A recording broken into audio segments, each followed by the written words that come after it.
para mí sí el libro fue un antes y un después, también un antes y un después porque hay muchísimas personas que me han acompañado en esta trayectoria, pues tanto los que habían sido mis editores como ahora los lectores, ¿no?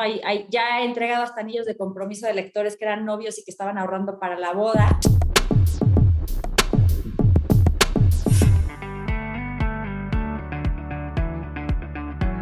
Yo creo que muchos de los lectores, pues siempre me da mucha risa lo que dicen acerca del libro, ¿no? Que el libro casi casi viene con pedrada incluida, porque lo que dicen es que se identifican mucho con las situaciones, ¿no? Que hay algunas historias de mis amigos, que era parte del asunto que yo los balconeaba o de gente que conocía, y creo que eso nos hace pensar mucho en qué tanto realmente estamos usando el dinero a nuestro favor, qué tanto aprendimos, porque al final, híjole, el tema del dinero, aunque nos acompaña toda la vida, es muy tabú.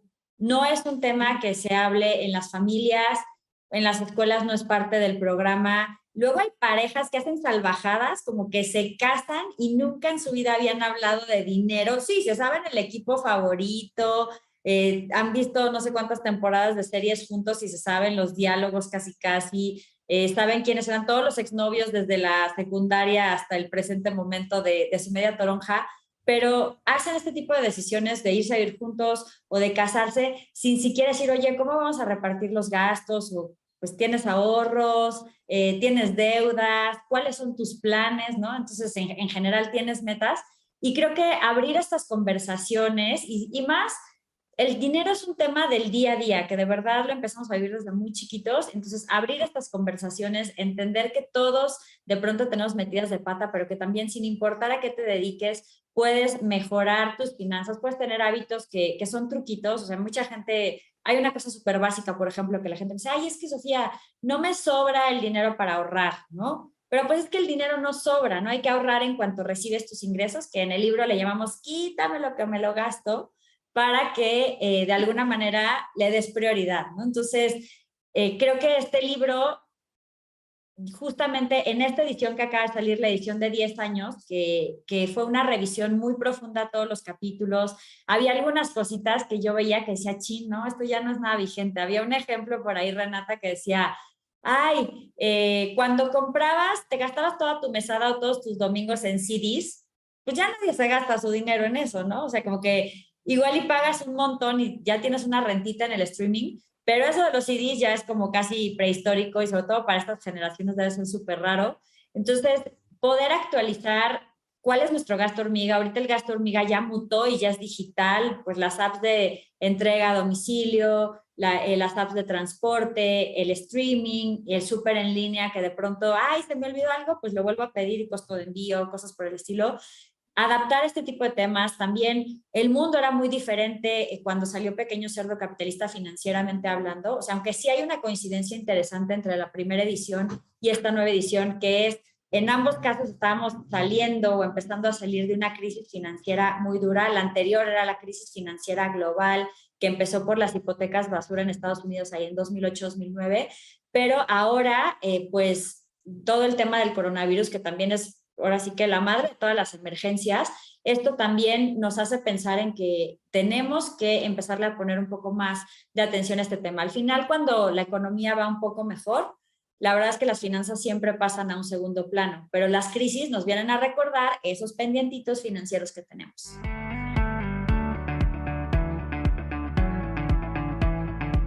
Pues mira, yo cuando a mí me preguntan, yo creo que las primeras metas o la primera razón por la que me empezó a interesar cómo funcionaba el dinero, la verdad es que era muy romántica. Era para ahorrar para los regalitos de los novios en la prepa y en la secundaria y esas cosas, ¿no? O sea, desde ahí a mí me interesaba. Pero si le preguntas a mi mamá, ella te dirá que la verdad es que muchísimo más chiquita, porque ella dice que cuando tenía 3, 4 años me preguntaban que qué iba a ser de grande y que yo contestaba rica millonaria. O sea, ¿cómo? ¿Quién sabe? Ok. Pero que esa era, no sé, me parecía como que eso era una profesión, ser rica millonaria. Entonces, Ajá. probablemente, yo digo de broma que a mí me clausuraron mi primer changarro cuando tenía 6 años y iba al Montessori y pues había unas mesitas que el pupitre, pues en muchas escuelas lo abres y ahí puedes guardar tus cosas, ¿no? Entonces, ahí yo en vez de tener libros, llevaba los juguetitos que ya no quería o los tazos que me salían en las papitas o lo que sea, y pues ahí tenía mi tiendita. Y pues la maestra de repente dijo, ¿por qué esta niña no está haciendo sus tareas? ¿Qué está haciendo? Pues estaba vendiendo cosas. Entonces ya me clausuraron el changarro, me dijeron a los 6 que eso no se podía. Pero creo que al final entender bien el tema del dinero, lo empecé a entender cuando llegó una primera meta que yo no me podía pagar con mis mesadas ni con, digamos, en mi sueldo normal, que pues era el tema justamente de, me quería ir 40 días de mochilazo con mis amigas y tenía 18 años entrando a la universidad y cuando llegué con mis papás así como, ¿qué creen? ¿Me voy a ir de mochilazo? Pues así me dieron así como, pues que te vaya bien o muy bien, pero con el dinero de quién. Y pues cuando tienes esa edad, en vez de no darte permiso, nada más no te dan dinero, ¿no? Entonces ahí fue cuando dije, bueno, pero es que cómo es que la gente ahorra, cómo es que la gente hace crecer su dinero, cómo funciona esto de las inversiones. Me acuerdo mucho que la primera vez que vi que CETES en ese momento te daba 8% anual, me parecía una miseria y eso que eran tasas más altas que las de ahorita, pero era porque yo no entendía de inversiones, no sabía nada, ¿no? Entonces, justamente teniendo estas pequeñas metas, como este viaje, como realmente después vino otra meta que era irme de maestría, que era la misma situación, ¿no? Mi familia no estaba realmente en posición de poder correr con todo el gasto y pues también yo tenía que ahorrar y tenía que buscar becas y tenía que, aunque me iban a apoyar, pues encontrar otros complementos. Entonces creo que al final la mejor forma de empezar con tus finanzas personales es atreverte a tener metas un poquito más grandes, porque a veces como que nos quedamos en el no me va a alcanzar y entonces ya no haces nada por llegar a este objetivo. Y también del otro lado, un poco a las familias también les diría, ¿no? O sea, sí, creo que está bien no resolverles el 100% de la vida a los hijos. El hecho de que yo no la tuviera resuelta me hizo bastante mejor con el dinero. Como que siempre tenemos esta idea de que yo a mis hijos les quiero dar lo que nunca tuve. Y ahí está casi, casi el Xbox, el Pony en mis épocas, ¿no? Los miles de juguetes. Y realmente lo que esta generación no tuvimos, y eso lo dice una amiga mía que se llama Carla Bailey, que es la autora de Toma el control de tus finanzas, lo que esta generación, si le quieres dar a tus hijos lo que tú no tuviste, dales educación financiera, porque eso no tuviste. Entonces, con eso seguramente van a resolver muchos temas y van a conseguir más de lo que incluso tú les puedes dar.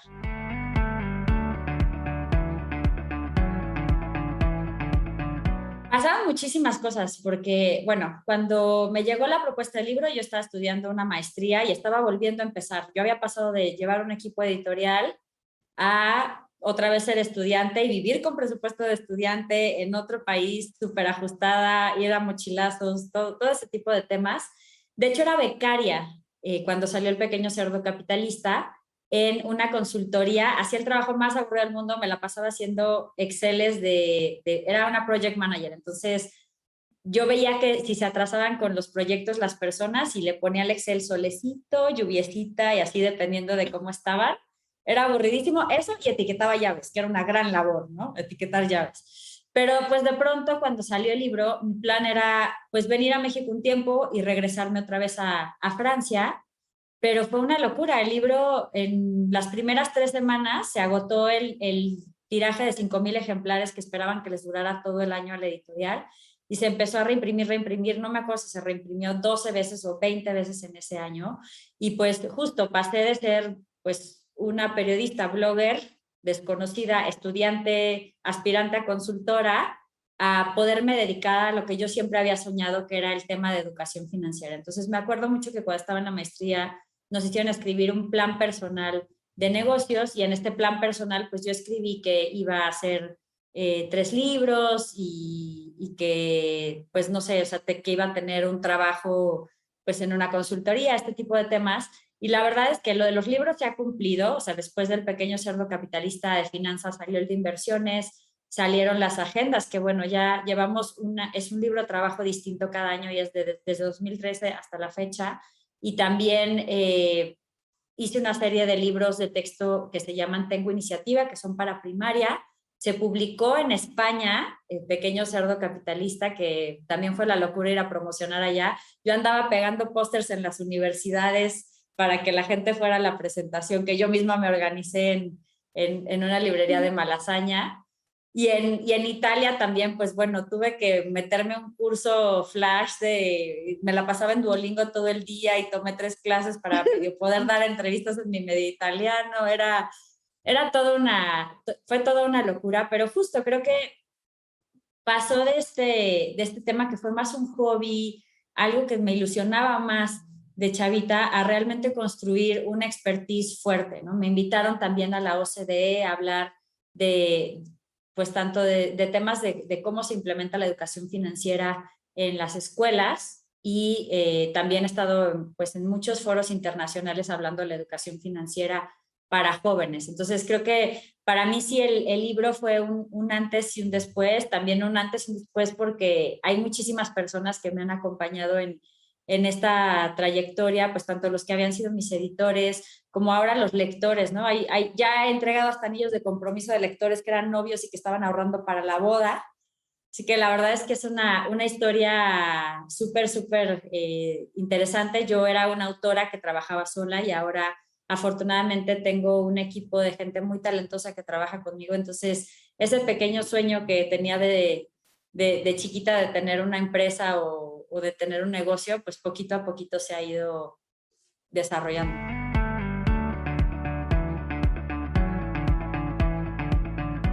Hay una cosa que es un testigo muy bonito en Internet, que se llama, es un hashtag que usamos en Pequeño Cerdo Capitalista, que se llama logroinks, porque pues como es el cerdito, todo es oink, ¿no? Y la gente ahí nos comparte las cosas que han hecho después de leer el libro o con la agenda. Y la verdad hay unas historias preciosas, hay unas historias de gente que estaba verdaderamente endeudada. Hay una chava, el primer correo que me llegó a Pequeño Cerdo Capitalista, bueno, casi lloro porque es una chava que decía que ganaba bien, le iba bien en su trabajo, pero que estaba tan metida en deudas y además tenía un pequeño problemita que es el peor negocio de cualquier mujer adulta y es que tenía un novio gandalla al que había que pagarle todo. Entonces, la verdad es que ahí este negocio no le iba a salir nunca, ¿no? Entonces, siempre estaba en la quiebra y dice que ella se sentía muy desesperada, que se sentía como incluso una adicta en el tema del crédito, sentía que nunca iba a salir de sus deudas y que por más que avanzaba un poco se volvía a meter. Y cuando se empezó a organizar con el tema de Pequeño Cerdo Capitalista, pues hasta un departamento se pudo comprar, ¿no? Entonces, creo que todas estas pequeñas historias, que algunas, no sé, el año pasado un chico nos compartía que siempre había querido llevar a sus papás a un viaje en globo y que pues con el libro logró ahorrar para eso y nos mandó la foto de su viaje en globo. Pues hay personas que se han pagado maestrías y creo que pues para mí siempre ha sido muy importante. Es muy frustrante para mí cuando el dinero es un obstáculo en la vida de la gente, ¿no? En las metas que tenemos en general. Yo alguna vez lo viví y también, digamos, siempre le busqué el cómo, pero o sea, no está padre vivir ante el no me alcanza, ¿no? Entonces, poder darle la vuelta a esa situación financiera y que empieces a lograr cosas y que te des cuenta que a lo mejor esa primera metita que creías que pues es chiquita, a lo mejor es nada más ir a un concierto o quizás es simplemente pagar la tarjeta que ya llevas arrastrando 3 años o lo que sea, pero ir avanzando en esas metas luego te lleva a metas muchísimo, muchísimo más grandes y que eres capaz de lograr más de lo que puedes y que al final el dinero se convierte en lo que es, un recurso, porque al dinero le damos demasiada o muy poca importancia y no lo pelamos, o demasiada importancia y creemos que lo es todo en la vida. Entonces, para que esté en su justa dimensión, tú le tienes que dedicar algo de tiempo para que no se vuelva lo central en tu vida. Y creo que en parte esto es lo que a mí más me ha dado satisfacción. Hay satisfacciones chiquitas como que ahora que veo que pues también los libros se usan en primaria o, por ejemplo, hay una historia padrísima. Tengo aquí una alcancía que pues cuando empezaba el libro fui a Oaxaca y llegó a la firma de libros un señor con su niño. Yo obviamente le quería firmar el libro al señor porque asumía que era del papá, ¿no? Y no, el libro era del niño. Dice que o sea, el niño tenía 9 añitos y lo había visto en una librería y le llamó la atención el cerdito y esta es una alcancía que él dio cuando fue su fiesta, entonces te ponía que marcaras con un asterisco para qué estabas ahorrando, si para la universidad, para un viaje, para un juguete, para tus abuelos, no sé, muchas cosas. Entonces, ese fue lo que él regaló en su fiesta.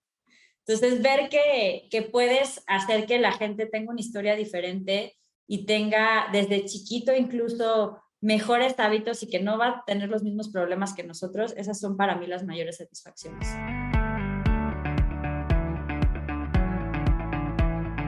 Pues mira, yo como Juan Gabriel, mientras los lectores sigan pidiendo y sigan preguntando, yo sigo escribiendo. Entonces, la verdad es que siempre, por ejemplo, las agendas se nutren mucho de las dudas de los lectores. Algo que me han dicho mucho y es que les interesa a algunos, ya ahorraron, ya tienen sus finanzas sanas, pero lo que quieren es dar el salto en el tema de negocios. Y aunque sí en el canal de YouTube de Pequeño Cerdo Capitalista, de pronto hablamos de emprendimiento y de negocios, no hay un libro todavía, no hay un Pequeño Cerdo Capitalista biznero y pues creo que esa es una de las próximas cosas que tendría que hacer. Me gustaría seguir también creciendo en la parte de la educación financiera para niños y jóvenes. Ya tenemos todo primaria con Tengo Iniciativa, pero también hace falta pues seguirle a la parte de secundaria y seguir avanzando como que a cortar esa brecha. Y pues bueno, algo que también siempre me mantiene aprendiendo y cambiando cosas es que desde 2018 inicié un curso por suscripción que se llama Retos Financieros. Solo abrimos inscripciones ciertos periodos al año, pero ya tenemos más de 2,000 alumnos, ¿no? Entonces, esto hace que cada vez ellos tienen más preguntas, preparamos más clases. Entonces, por ahí también es probable que la metodología de retos en algún momento sea un libro. Entonces, yo creo que algo que he aprendido, antes tenía muchísima prisa y quería hacerlo todo muy rápido, pero pues mi abuelo Luis, que es muy sabio, decía, hay más tiempo que vida. Entonces yo probablemente quiero seguir haciendo finanzas personales hasta que tenga 80 o 90 años. Mi abuelo Carlos trabajó hasta los 97 años. Entonces creo que somos gente que nos encanta lo que hacemos y espero que yo pueda seguir aportándole a la gente y ayudándoles con sus metas de aquí hasta los años que me tocan. Yo creo que yo tuve mucha suerte de haber empezado chavita. El Pequeño Cerdo Capitalista lo empecé cuando tenía 25 años. Entonces, cuando estás muy joven, no te das cuenta ni de los sesgos, ni de las limitaciones, ni de las diferencias de género. Claramente había muchísimas diferencias de género y las sigue habiendo cuando, o sea, pues para las mujeres en las finanzas, incluso en los puestos directivos, pues hay pocas todavía mujeres en instituciones financieras. Y en este mundo, aunque había bastantes que se dedicaban a los temas de divulgación, pues ahorita otra vez el balance está empezando a ser más hombres que mujeres y obviamente pues economistas hay más hombres que mujeres. Entonces sí es un tema en el que creo que nos tenemos que meter muchísimo más. A mí sí me da muchísimo orgullo que podamos traspasar fronteras y sobre todo que el hecho de que la gente vea que hay un bestseller, que el libro de finanzas personales, o más bien la serie de libros de finanzas personales de un autor en habla hispana es con más ejemplares vendidos porque ya tiene casi 630,000 ejemplares, es de una mexicana y es de una mujer. Creo que eso es un buen modelo a seguir para otras mujeres y para otras personas que también quieran ser autores y quieran exportar sus ideas. Entonces, para mí sí es muy satisfactorio.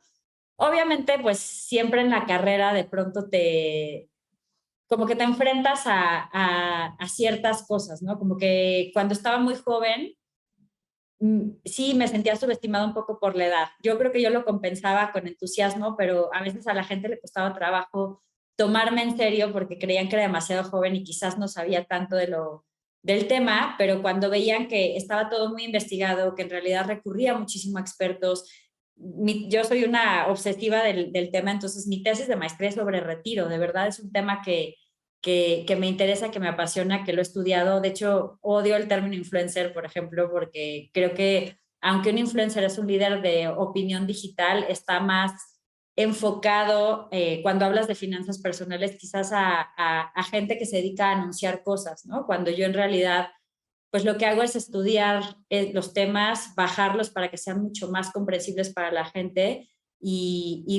ahora sí que mi trabajo me ha costado ser especialista, ¿no? Entonces creo que sí es un poco más complicado cuando eres joven y cuando eres mujer, pero tenemos que hacer estos esfuerzos para ocupar estos espacios.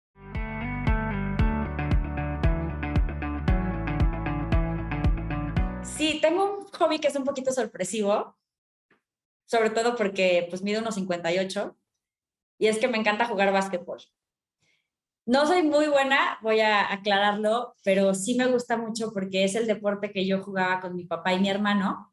Todavía lo juego con mi hermano y curiosamente mi esposo, él sí, la verdad es que pues le tenía que gustar el básquet. Es un gigantón, entonces casi le hace así a la canasta, ¿no?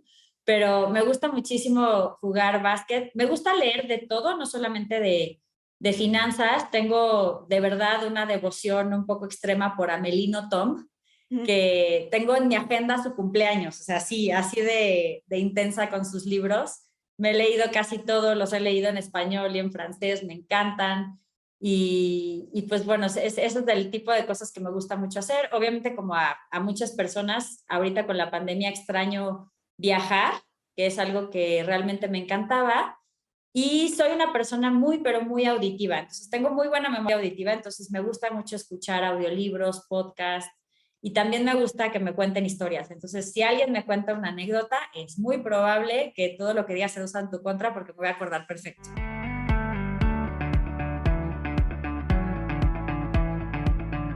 Un perfecto pequeño cerdo capitalista es alguien que primero tiene metas claras y usa el dinero para llegar a ellas.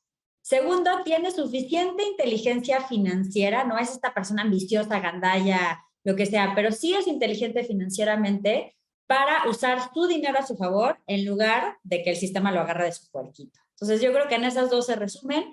Probablemente una tercera sería que es alguien curioso y con ganas de aprender, porque no te puedes volver alguien bueno con el dinero si no tienes este interés. Si tú nada más estás esperando el tip que te va a dar el experto en 5 segundos, la receta mágica, etcétera, vas a acabar cayendo en la flor de la abundancia, muy probablemente, o en una estafa de Forex o algo por el estilo. Entonces, creo que estos 3 puntos son muy importantes. La parte de metas, la parte de ser tú quien aproveche tu dinero y la parte de la curiosidad financiera.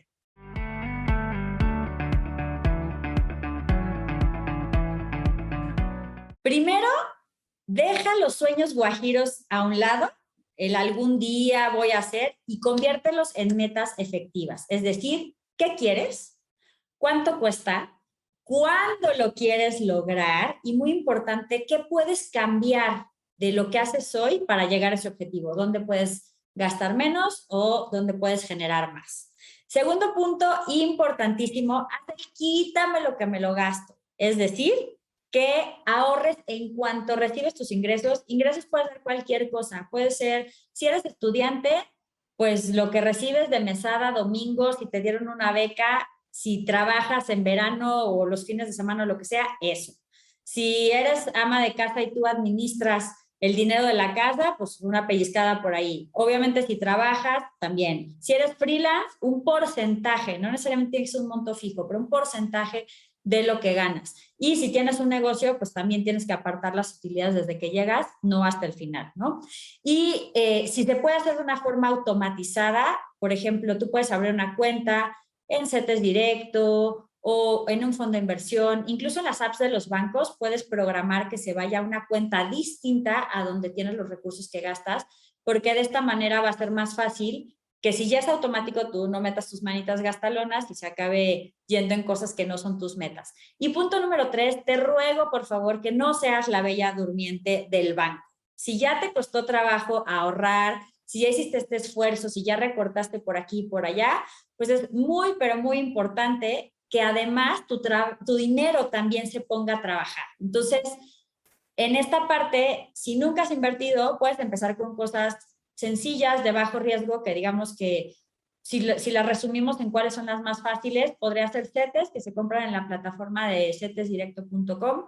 Podrías abrir un pagaré bancario o un depósito a plazos en una sociedad financiera popular que dan unos intereses un poco más altos que los bancos, pero ahí no inviertan más de 160,000 pesos porque ese es el seguro máximo que cubre.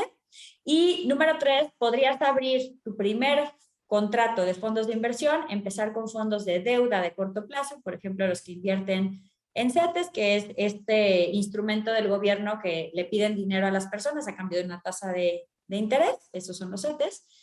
Pero bueno, puedes un fondo de esto y después de eso ya le puedes ir sumando otros tipos de fondos que inviertan en bolsa, que inviertan en divisas, en lo que tú quieras, ¿no? Entonces, esos 3 consejos, obviamente los puedes encontrar ampliados, puedes encontrar toda la información súper actualizada de qué está pasando con las finanzas, los derechos de las personas contra los cobradores, por ejemplo, qué pasó con la reforma de las Afores y cómo funcionan. Y por supuesto también todos los cambios que ha habido en opciones como las criptomonedas y fintech en la nueva edición de 10 años de Pequeño Cerdo Capitalista.